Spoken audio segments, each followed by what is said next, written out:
ভোটারদের জনমত সংগ্রহ করে ভোটারদের হৃদয়ে চলে যাওয়ার জন্য নিজেদের স্বাধীন মতো যে নির্বাচনী প্রচারণা এবং প্রার্থীকে নিয়ে ছোটাছুটির কাজের জন্য সময় কিন্তু আছে মাত্র 1 মাস। কথা বুঝেছেন? ডিসেম্বরের ফার্স্ট উইকে যদি নির্বাচনী তফসিল ঘোষণা হয়, তো নির্বাচনী তফসিল ঘোষণার অর্থ কি জানেন তো? অর্থ হচ্ছে যে আরপিও যেটা জারি হয়েছে, রিপ্রেজেন্টেশন অফ পিপলস অর্ডার, গণপ্রতিনিধিত্ব আদেশ যেটা জারি হয়েছে 3-4 দিন আগে উপদেষ্টা পরিষদে, যেটা সংশোধিত হয়ে অনুমোদিত হয়েছে, আমাদের সমস্ত নির্বাচনী ক্যাম্পেইন কার্যক্রম, প্রার্থী, সভা সমাবেশ, মিছিল, পোস্টার, প্রচারণা, এভরিথিং এই আরপিওর জারি করা বিধির মধ্যেই থাকতো।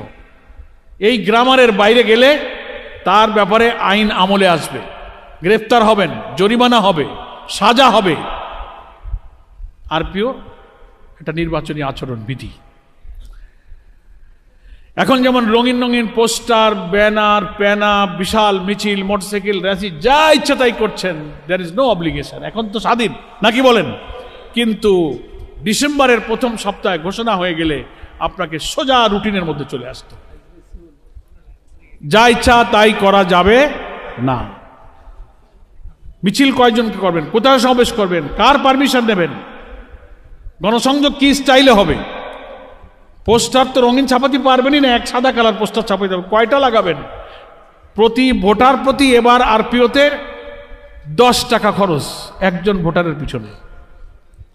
টোটাল নির্বাচনী এলাকায় একজন প্রার্থী খরচ করতে পারবে কত টাকা, সেটাও আরপিওতে বলে দেওয়া আছে। এখন লক্ষ্মীপুর সদর আসনে কত ভোটার? এই এমপি সাহেব, রুহুল আমিন সাহেব, 4,60,000 10 দিয়ে গুণ করলে কত টাকা হয়? 46 লাখ টাকা খরচ করতে পারবেন এই ভোটে আপনি। আর বুঝে দেখেন কি জ্বালায় পড়েছেন আপনি। এ সব আইন কানুন বলবৎ হয়ে যাবে ডিসেম্বরের 2য় সপ্তাহ থেকে।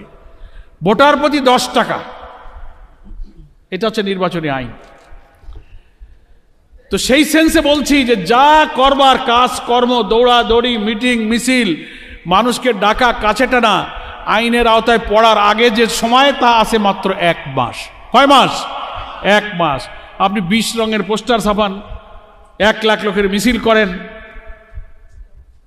কোনো অসুবিধা নেই। শুধু মারামারি, গন্ডগোল, ফাসাদ, বিশৃঙ্খলা না করলেই হলো। ঠিক আছে? সেই কারণে আমি ওই 4 মাস ধরি না, আমরা ইলেকশনের সময় ধরবো কত? 1 মাস। এখানে কয়েকটা কাজ, অনেক নেতারা বক্তব্য দেবেন, আমি কয়েকটা পরামর্শ দিচ্ছি। সেটা হচ্ছে ভোট কিন্তু এখন মূল ভোট হচ্ছে আমাদের ভোট কেন্দ্রে। কতটা ভোট কেন্দ্র আছে এই আসনে রুহুল আমিন ভাই? 146টা ভোট কেন্দ্র। এক একটা ভোট কেন্দ্রে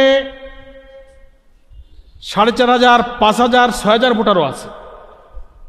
3, 2.5, 3.5, 4, 5, 6 পর্যন্ত আছে, কোথাও কোথাও বেশি থাকতে পারে। নিশ্চয়ই আপনারা প্রত্যেকটি ভোট কেন্দ্রে কমিটি করেছেন। এই যে 5-6 হাজার ভোটারের দায়িত্বে যারা ভোট কেন্দ্রে আছেন, মজবুত ভোট কেন্দ্র কমিটি আছে। এখন আমাদের বাইরের খুব শান শওকত, প্রদর্শনীমূলক কাজকর্ম কিছু যা সম্ভব করলেন, কিন্তু মূল আমাদের কানেকশন এবং চেষ্টা, ভোট আনতে হবে, লেগে থাকতে হবে আমাদের এই 6,000, 5,000 ভোটারের সাথে আমাদের কানেকশনটা, ভোট কেন্দ্র ভিত্তিক কাজ এবং সংযোগ এখন সিরিয়াসলি বাড়াতে হবে। 1 মাস কাজ কি কি? একটা হচ্ছে যে ভোটার তালিকা সংগ্রহ করবেন। এখন তো ভোটার তালিকা পাওয়া যাচ্ছে, লেটেস্ট ভোটার তালিকা প্রত্যেক ভোট কেন্দ্রের যিনি পরিচালক আছেন বা সচিব আছেন তার কাছে তার ভোট কেন্দ্রের ভোটার তালিকা থাকতে হবে। যা আপনার ভোট কেন্দ্রে 4,000 ভোটার, তার লিস্ট, কি 5,000 ভোটার লিস্ট। আপনার ভোট কেন্দ্রের যে ক্যাচমেন্ট এরিয়া আছে সেখানে এই যে ভোটার, তার প্রায় অর্ধেক প্রায় নারী, অর্ধেক পুরুষ, অনেক অন্য ধর্মের লোকেরাও আছে। ভোটার তালিকা দেখে প্রত্যেক ভোট কেন্দ্রের যিনি পরিচালক তিনি তো তার ওই ভোট কেন্দ্রের পাড়া, মহল্লা, গ্রাম, ঠিকানা, মানুষ তালিকা দেখলেই তো তিনি চিনবেন না? আব্দুল করিম, আব্দুল রহিম চৌধুরী, মোল্লা খা, ভোটার লিস্ট পড়লে আপনি বুঝতে পারবেন। তো আপনার এই 4-5 হাজার ভোটারের জন্য মহিলারা ভোট কেন্দ্রের মহিলা দায়িত্বশীলদের মহিলা পার্ট দিয়ে দেবেন, পুরুষের কাছে পুরুষ পার্ট থাকবে।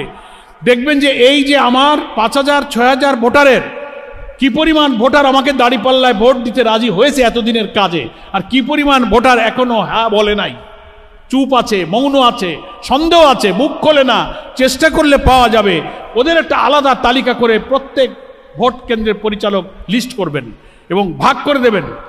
অনেক নির্বাচনী এলাকায় ভোট কেন্দ্রের মধ্যে আবার 8টা-10টা ছোট ছোট এরিয়া ভিত্তিক কমিটি আছে না, এই পাড়া কমিটি, মহল্লা কমিটি, হাট কমিটি, ঘাট কমিটি, বাজার কমিটি। একটা ভোট কেন্দ্রে 8টা-10টা ছোট ছোট পকেট কমিটি, ওই ভোটার তালিকাকে ভাগ করে ওই অঞ্চল, ওই বংশ, ওই গোষ্ঠী ক্ষেত্রে আপনি ভোটার তালিকা ভাগ করে দেবেন। দিয়ে ওই যে সেপারেট তালিকা করেছেন, যে ভোটগুলো এখনো দাঁড়িপাল্লা ধরা যাচ্ছে না, ওইগুলোকে একেবারে প্রতিনিয়ত 1বার 2বার 5বার সালাম দেওয়া। ভাই, দেশের এই পরিস্থিতি সব বদলে গেছে, সব কিছু দেখেছেন। আসেন আমরা দল মতের ঊর্ধ্বে উঠে আমরা এই ভালো মানুষটাকে ভোট দেই। বলেন দেবেন তো? চাচা, দাদা, মামা, কালু, যারে যা বলতে হয়, একবার না বলে আরো বারবার যান। একেবারে রক্তে মাংসে অন্য দলের কোনো জাত কর্মী ছাড়া সাধারণ লোকের কাছে যদি আপনি এইভাবে চাপাচাপি করেন, তো 2, 4, 5 বার গেলে যা বাবা ভুক জালে যা দিবানে যা, কি হয় না এরকম? আমাদের গ্রামে বলে নিত্যি ঘষায় পাথর ক্ষয়।